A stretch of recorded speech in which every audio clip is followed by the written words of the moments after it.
तो दोस्तों, क्या आपको प्रमोशन या फिर एमएससीपी मिलने वाला है? क्या आपने पे फिक्सेशन ऑप्शन फॉर्म को भर दिया है या फिर अभी भरने वाले हैं? तो ये वीडियो आपके लिए बहुत ज़्यादा ज़रूरी है, क्योंकि सिर्फ एक गलत ऑप्शन चुनने की वजह से आपकी पूरी सर्विस में लाखों रुपए का नुकसान भी हो सकता है। और सबसे हैरानी की बात यह है कि ज़्यादातर कर्मचारी बिना पूरी जानकारी के वो ही ऑप्शन को चुन लेते हैं जो उन्हें उनके डिपार्टमेंट से पहले ही बता दिया जाता है। लेकिन आज की वीडियो देखने के बाद आप खुद ये फैसला कर पाएंगे कि आपके लिए कौन सा ऑप्शन सबसे ज़्यादा फायदेमंद रहने वाला है। दोस्तों, आज की इस वीडियो में हम क्या क्या देखने वाले हैं, पहले ये समझ लेते हैं। तो सबसे पहले हम एमएससीपी और प्रमोशन के समय मिलने वाले जो पे फिक्सेशन ऑप्शन होता है वो क्या होता है, इसके बारे में जानकारी लेंगे। उसके बाद ऑप्शन 1 क्या होता है, ऑप्शन 2 क्या होता है, दोनों के बीच में क्या डिफरेंस है ये पता करेंगे। उसके बाद नॉशनल इंक्रीमेंट का असली फ़ायदा क्या होता है, इसके बारे में जानकारी हासिल करेंगे। और उसके बाद जुलाई से दिसंबर में अगर आपका प्रमोशन होता है तो आपके लिए कौन सा ऑप्शन ज़्यादा फ़ायदेमंद रहेगा। दोस्तों, रिटायरमेंट के जो बहुत करीब हैं ऐसे कर्मचारियों को वो कौन सी गलतियां हैं जो नहीं करनी चाहिए, उसके ऊपर बात करेंगे। और आखिर में मैं आपको एक ऐसा नियम बताऊंगा जिससे आप ये खुद तय कर पाएंगे कि आपके लिए कौन सा ऑप्शन विकल्प ज़्यादा बेहतर रहेगा। तो दोस्तों, वीडियो को अंत तक जरूर देखिए। तो जय हिंद साथियों, मैं हूं सोहन और आप देख रहे हैं आपका अपना चैनल सोहन साहब। तो दोस्तों, यदि आप एक केंद्रीय कर्मचारी हैं, पूर्व सैनिक, रक्षा कर्मी, रेलवे कर्मचारी, सीएपीएफ कर्मचारी या फिर पेंशनर हैं, तो आपके लिए ये वीडियो बहुत ही ज़्यादा महत्वपूर्ण है। तो चलिए बिना समय गंवाए इसको हम शुरू। तो चलिए सबसे पहले समझते हैं कि एमएसीपी आखिर है क्या। दोस्तों, एमएसीपी का पूरा नाम है modified assured career progression scheme. दोस्तों, सरकार ने ये योजना उन कर्मचारियों के लिए शुरू की है जिन्हें लंबे समय तक नियमित प्रमोशन नहीं मिल पाता। दोस्तों, ऐसे कर्मचारियों के करियर में ठहराव न आ जाए, इसलिए उन्हें वित्तीय उन्नयन यानी कि फाइनेंशियल अपग्रेडेशन दिया जाता है। इसमें कर्मचारियों का पद नहीं बदलता है, लेकिन उनकी सैलरी उच्च पे लेवल यानी कि हायर पे लेवल में फिक्स कर दी जाती है। इसको हम एक एग्जांपल से समझने की कोशिश करेंगे।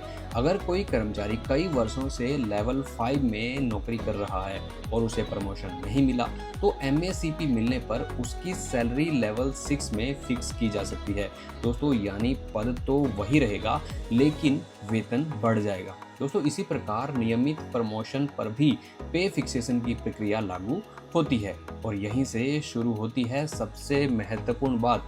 दोस्तों, पे फिक्सेशन ऑप्शन। दोस्तों, पे फिक्सेशन ऑप्शन फॉर्म क्या होता है, अब हम इसके बारे में जानकारी लेंगे। दोस्तों, जब आपका प्रमोशन या एमएसीपी मिलता है तो आपको विभाग आपसे एक ऑप्शन फॉर्म फिल करवाता है। दोस्तों, इस फॉर्म में आपको ये डिसाइड करना होता है कि आपकी जो नई पे बनेगी वो कब से फिक्स की जाए, यानी निर्णय भविष्य में आपकी बेसिक पे को प्रभावित करने वाला है।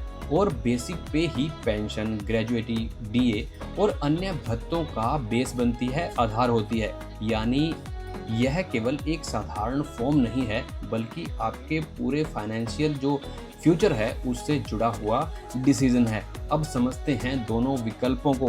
दोस्तों, पहला विकल्प क्या है, प्रमोशन या फिर एमएसीपी की तारीख से पे फिक्सेशन। इसमें होता क्या है, जिस दिन आपका प्रमोशन लागू होता है उसी दिन आपकी बेसिक पे को अगले पे लेवल में फिक्स कर दिया जाता है। दोस्तों, आपको एक इंक्रीमेंट का लाभ दिया जाता है और फिर आपके जो अगला लेवल है, जैसे अभी आप लेवल 5 में हैं तो नेक्स्ट लेवल क्या है, लेवल 6 है, तो उसमें नई बेसिक पे निर्धारित आपकी कर दी जाएगी। अब इससे फ़ायदा क्या होगा। दोस्तों, फ़ायदा ये है कि अगले ही मंथ से आपकी सैलरी बढ़ जाएगी, यानी तुरंत आपको आर्थिक लाभ मिलने लगता है। इसी वजह से बहुत से कर्मचारी इसी विकल्प को चुन लेते हैं। लेकिन दोस्तों, यहाँ पे एक कैच भी है कि जो विकल्प तुरंत लाभ देता है वह हमेशा लंबे समय में सबसे ज़्यादा फायदेमंद हो, ऐसा भी तो जरूरी नहीं है। दोस्तों, अब हम बात करते हैं दूसरे विकल्प की। इसे कहते हैं fixation from date of next increment यानी कि डीएनआई ऑप्शन। दोस्तों, इस विकल्प में प्रमोशन वाले दिन आपकी फाइनल पे फिक्स नहीं की जाती, आपको अगले पे लेवल में रखा जाता है, लेकिन जो एक्चुअल पे फिक्सेशन होगा वो आपकी अगली जो इंक्रीमेंट डेट होगी उस तक उसे टाल दिया जाएगा, या फिर जो भी आपकी नेक्स्ट इंक्रीमेंट डेट होगी तब उसे लागू किया जाएगा। जैसे यदि आपकी इंक्रीमेंट डेट 1 जुलाई है और आपको प्रमोशन मार्च में मिला है, तो जो आपकी एक्चुअल पे फिक्सेशन, तो आपकी वास्तविक पे फिक्सेशन 1 जुलाई को होगी और यहीं से शुरू होता है ऑप्शन 2 का सबसे बड़ा फायदा। दोस्तों, नॉशनल इंक्रीमेंट क्या होता है, इसके बारे में बात करते हैं। दोस्तों, अक्सर लोग नॉशनल इंक्रीमेंट का नाम सुनते हैं लेकिन इसका वास्तविक जो अर्थ है वो समझ नहीं पाते। दोस्तों, नॉशनल इंक्रीमेंट का मतलब यह नहीं है कि आपको अतिरिक्त नकद का भुगतान मिलेगा, बल्कि इसका मतलब ये है कि पे फिक्सेशन के समय आपकी बेसिक पे को अतिरिक्त लाभ देकर ऊंचे स्टेज पर फिक्स किया जाता है, यानी आपकी नई बेसिक पे अधिक बन जाती है। और क्योंकि भविष्य की सारी इंक्रीमेंट इसी बेसिक पे के आधार पर होती है, इसलिए आगे चलकर आपको ज़्यादा वेतन मिलता है। यही कारण है कि कई मामलों में ऑप्शन 2 ज़्यादा लाभदायक सिद्ध होता है। दोस्तों, इसे हम एक एग्जाम्पल की मदद से भी समझने की कोशिश करेंगे। दोस्तों, मान लीजिए कि 2 कर्मचारी हैं और दोनों को एक ही दिन प्रमोशन मिलता है। अब दोनों का प्रमोशन के केस में जो ऑप्शन फॉर्म है वो अलग अलग भरा गया। पहले कर्मचारी ने ऑप्शन 1 चुन लिया और दूसरे वाले ने ऑप्शन 2 को चुना।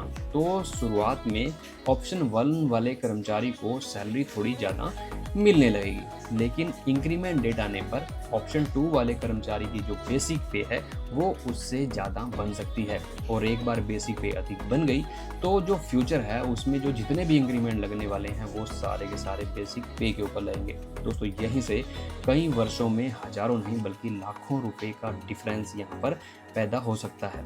अब किसे कौन सा ऑप्शन चुनना चाहिए, ये कैसे डिसाइड होगा? तो दोस्तों, अब सबसे महत्वपूर्ण सवाल, किसे कौन सा विकल्प चुनना चाहिए? जुलाई से दिसंबर के बीच प्रमोशन। यदि आपका प्रमोशन 2 जुलाई से 30 दिसंबर के बीच हुआ है तो अधिकांश मामलों में ऑप्शन 2 आपको ज़्यादा बेनिफिशियल रहने वाला है। दोस्तों, क्योंकि आपकी जो इंक्रीमेंट डेट है वो ज़्यादा दूर तो होती नहीं है और आपको डबल बेनिफिट मिलने की संभावना यहाँ पर रहती है। दोस्तों, यदि प्रमोशन जनवरी से जुलाई के बीच मिला है तो दोनों विकल्पों की कैलकुलेशन आपको करवानी होगी या फिर खुद से करनी होगी। कई मामलों में ऑप्शन 2 फायदेमंद होता है, जबकि कुछ मामलों में ऑप्शन 1 ही बेहतर सिद्ध होता है। 1 जनवरी या 1 जुलाई को प्रमोशन। दोस्तों, यदि प्रमोशन और इंक्रीमेंट डेट एक ही दिन है तो दोनों विकल्पों में अंतर बहुत कम रह जाता है। दोस्तों, अब एक महत्वपूर्ण बात सुन लीजिए। यदि आपकी सेवा के केवल कुछ महीने ही शेष हैं और आपको प्रमोशन या एमएससीपी मिला है तो ऑप्शन 2 चुनने से पहले थोड़ा सावधानी बरतें, क्योंकि ऑप्शन 2 में पे फिक्सेशन आपकी नेक्स्ट इंक्रीमेंट डेट से होती है या फिर तब तक के लिए वो टल जाती है। यदि उससे पहले आप रिटायर हो जाते हैं तो आपकी बढ़ी हुई बेसिक पे का लाभ आपको नहीं मिल पाएगा। ऐसी स्थिति में ऑप्शन 1 आपके लिए ज़्यादा लाभदायक हो सकता है। दोस्तों, इसलिए रिटायरमेंट के करीब कर्मचारियों को व्यक्तिगत कैलकुलेशन भी करवा लेनी चाहिए। दोस्तों, अब बात करते हैं कि पेंशन के ऊपर इसका कितना असर पड़ जाएगा। तो दोस्तों, आपकी पेंशन, आपकी ग्रेजुइटी, आपका कम्यूटेशन, आपकी लास्ट डाउन पेमेंट जो होती है, जो मतलब आपने लास्ट बेसिक पे ड्रॉन किया है, उसके ऊपर डिपेंड करती है।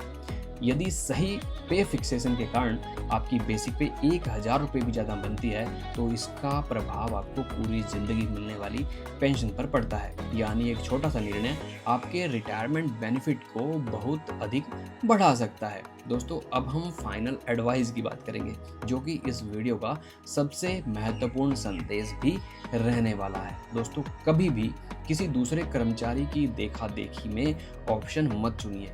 हर कर्मचारी की बेसिक पे, इंक्रीमेंट डेट, प्रमोशन डेट और सर्विस लेंथ जो है, सब कुछ का क्राइटेरिया अलग अलग होता है। इसलिए अपने अकाउंट ऑफिस या फिर इस्टेब्लिशमेंट ब्रांच से दोनों विकल्पों की कैलकुलेशन शीट अवश्य मांगिए, या तो खुद से आप इसे कैलकुलेट करिए।